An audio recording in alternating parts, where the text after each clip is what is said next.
नमस्कार मित्रांनो, माझे मार्केट या आपल्या चॅनलमध्ये तुम्हा सर्वांचे स्वागत आहे. पाहूयात उद्या निफ्टी बँक निफ्टीच्या महत्त्वाच्या लेवल काय असू शकतात आणि त्याबरोबरच उद्याची जी एक्सपायरी होणार आहे सेन्सेक्सची त्यामध्ये कुठे आपल्याला संधी मिळू शकते हे आपण या व्हिडिओमध्ये पाहणार आहोत. तर काल आपण काय डिस्कशन केलेलं होतं, काल क्लिअर लेवलवरती आपलं डिस्कशन झालेलं होतं की मार्केटमध्ये ब्रेकआउट दिसतोय. बाकी जरी थोडंफार ट्रम्प तात्याचं काही चालू असेल ना तर ब्रेकआउट दिसतो. आणि खरं तर ट्रम्प तात्याचे जे आहेत ना त्या कोलंट एवढ्या आता पुन्हा एकदा सुरू झालेले आहेत. म्हणजे त्यांनी मी कालही बहुतेक सांगितलेलं आहे किंवा सकाळी व्हॉइस नोटमध्ये सांगितलं असेल की जे चाललं होतं त्यांचं 1 जूनला आम्ही युरोपियन युनियनवरती जे काही 50% टेरिफ लावणार आहे वगैरे वगैरे, पण आता त्यांनी बदलून ती तारीख 9 जुलैची केलेली आहे. आणि आता ही 9 जुलै तारीख महत्त्वाची का आहे, कारण का एप्रिलमध्ये ज्यावेळेस त्यांनी सांगितलं होतं की टेरिफसाठी का, आणि तो इम्पोज करण्यासाठी जी काही तारीख वाढवलेली आहे ना ती जुलैमध्येच येते. म्हणजे बाकीच्या देशांच्या टेरिफवरती जो काही निर्णय होईल तेव्हाच युरोपियन युनियनचा सुद्धा होणार आहे. बरं, आता 2-3 पॉझिटिव्ह गोष्टी घडलेल्या आहेत. म्हणजे आपण फोर्थ लार्जेस्ट इकॉनॉमी बनलेलो आहोत वगैरे वगैरे, ते आता तुमच्यापर्यंत पोहोचलेलं असेल. मार्केटमध्ये सध्याला पॉझिटिव्ह सेंटिमेंट आहेत. आणि दुसरं, नॉर्मली आपलं मार्केट बंद झाल्याच्यानंतर डाऊकडून किंवा अमेरिकन मार्केट ज्याला आपण म्हणतो US मार्केटकडून आपल्याला समजतं की काय होऊ शकतं किंवा त्याचा इम्पॅक्ट आपल्यावरती येतो. तर आज ही मार्केट बंद असल्यामुळे त्याचाही जास्त काही परिणाम आपल्याला पाहायला मिळणार नाही. पण आता सध्याला डाऊ जोन्स पहा किंवा नॅसडॅक पहा, त्यांचे फ्युचर्स खरं तर ते पॉझिटिव्ह आहेत. म्हणजे मार्केटमध्ये सध्याला तरी पॉझिटिव्ह सेंटिमेंट आहेत. आता आपण काल काय डिस्कशन केलेलं होतं, कालची लेवल महत्त्वाची काय होती, काल आपण जी लेवल डिस्कस केलेली होती ती होती 24,920 930 याच्यावरती. आणि हेही डिस्कशन झालं की थोडं वेळ जर सस्टेन होतं, गॅपअप होतं तर ती लेवल टेस्ट होणं. आता याच कॅन्डलनी ती लेवल टेस्ट झाली असं आपल्याला म्हणता येणार नाही आहे, कारण का ती पहिलीच कॅन्डल आणि डायरेक्ट गेलेली आहे. जर तुमच्याकडे इथे BTST आहे, तर आम्ही स्वतः BTST घेऊन जातो, त्याच्यामुळे आम्हाला ही पूर्ण मुवमेंट आणि प्लस ही मुवमेंट कॅप्चर करता आली. परंतु नवीन पोझिशनवाल्यांना ती जमली नसेल. मग त्याच्यानंतरची जी लेवल होती ती होती 24,980 आणि 25,040 ते 25,060 या दरम्यान. तर या 2 लेवल नक्कीच कॅप्चर करता आले असतील, तुम्हाला प्रॉफिट झाला असेल किंवा कमीत कमी लॉस झालेला नसेल. पुन्हा एकदा इथे मार्केटने बरोबर ती लेवल टेस्ट केलेली आहे 930-940च्या आसपास, एक परफेक्ट हॅमर. आणि इथे पण तेवढा मोठा प्रॉफिट झालेला नसेल, कारण की मार्केटने काय केलेलं आहे, पूर्ण साईडवेज म्हणजे एक मोठी मुवमेंट, ती मुवमेंट जवळजवळ 100% खाऊन घेतली पूर्ण, आणि मग मार्केट साईडवेज झालेलं आहे. याचा अर्थ काय, मार्केटमध्ये स्ट्रेंथ आहे, परंतु ती या पद्धतीने पण नाही आहे की मार्केट अंदाधुंद वरती जाईल असंही सध्या तरी चित्र नाही आहे. आता उद्यासाठी आपण काय महत्त्वाचं, मग याच्यामध्ये जास्त वेगळं करण्याची काहीही गरज नाही आहे. उद्यासाठी ही लेवल मार्क करून ठेवा. ती लेवल येते 25,030 ते 25,040. या लेवलच्या वरती जोपर्यंत निघत नाही आहे तोपर्यंत बाईंग पोझिशन क्रिएट करायची नाही. पहिलं बाईंग तुमचं इथे बनणार आहे, मग त्यानंतर 25,120. आजचा नक्कीच हाय 80च्या आसपास लागला आहे, पण तरी आपण 25,120 हीच लेवल घेऊन चालणार आहोत. 25,120च्या नंतर मोठं टार्गेट येतं, पण आपण त्या टार्गेटसाठी जाणार नाही आहे. इथून प्रत्येक 60 ते 70 पॉईंट एवढंच आपण लक्ष करणार आहोत, आणि मग त्यानंतर आपला स्टॉप लॉस ट्रेल करत राहणार आहोत. आता डाऊन साईड थोडी इंटरेस्टिंग होऊ शकते. इथे या पद्धतीने एक सपोर्ट आपल्याला बनताना पाहायला मिळालेला आहे. 960 असेल किंवा 930-920 या लेवलच्या आसपास. जर ही लेवल उद्या मार्केट फ्लॅट ओपन होऊन ब्रेक करत आहे आणि थोडंफार गॅप डाऊन झाल्याच्या नंतर जो काही आजचा लो आहे किंवा आजचा ओपनिंग 900च्या आसपास आहे, हे जर ब्रेक होते ना तर हा जो काही गॅप बनलेला आहे ना तो फील होऊ शकतो. गॅप फिलिंग ज्याला आपण म्हणतो ना ते आपल्याला उद्या पाहायला मिळू शकतं, आणि मग मार्केट इथे येण्याचे जास्त चान्सेस आहेत. हे ब्रेक झाल्याच्या नंतर सस्टेन करून ब्रेक झालं तर इथेच, पण जर थोडंफार गॅप डाऊन होतं आहे तर मग 920 ही लेवल ब्रेक होण्याची वाट पाहिजे. म्हणजे आत्ता आपण 25,000च्या आसपास आहोत. जर फ्लॅट ओपन होतं, थोडा वेळ कामकाज करते आणि जर 960 ब्रेक होतं आहे तर पहिलं टार्गेट हे 920-930 जी लेवल आहे तिथे येऊ शकते. पण जर गॅप डाऊन झालं तर इथे सस्टेन करून ब्रेक होईल, आणि मग 840पर्यंतचा प्रवास आपण पाहू शकतो. हे आपलं टार्गेट आहे डाऊन साईडला 840पर्यंत, आणि वरती 120, आणि तिथून 60 पॉईंटचे 2 ते 3 टप्पे तुम्ही करू शकता. हे लक्षात ठेवायचं. एक्स्ट्रा काहीही करू नका सध्या जे आहे, आणि झालेलं प्रॉफिट बुक करण्यावरती जास्त करून फोकस करा अजूनही. आणि जसं 25,120च्या वरती एक दिवसाचं क्लोजिंग येईल, आपण नवीन टार्गेट सेट करून त्यासाठी ट्रेड प्लॅन करूया.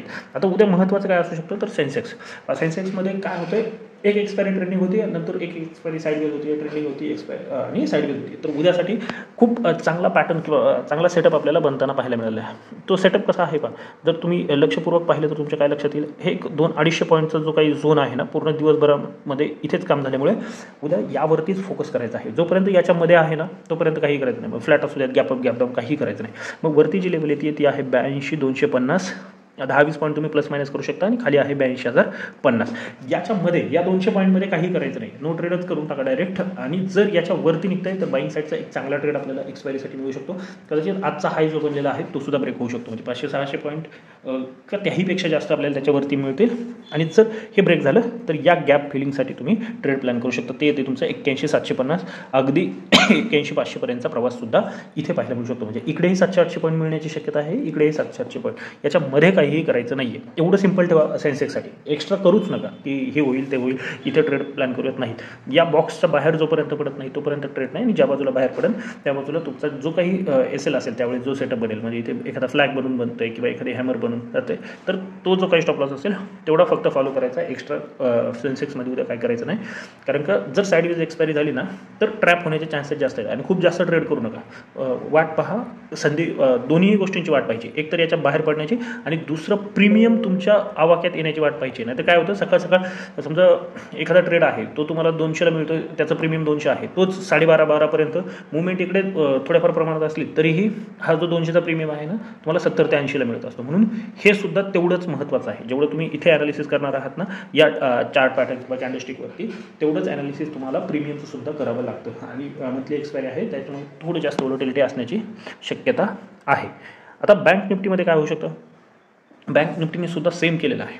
एक चांगली अपसाईड आणि पहिली कॅन्डल चांगली मोठी बनली आहे.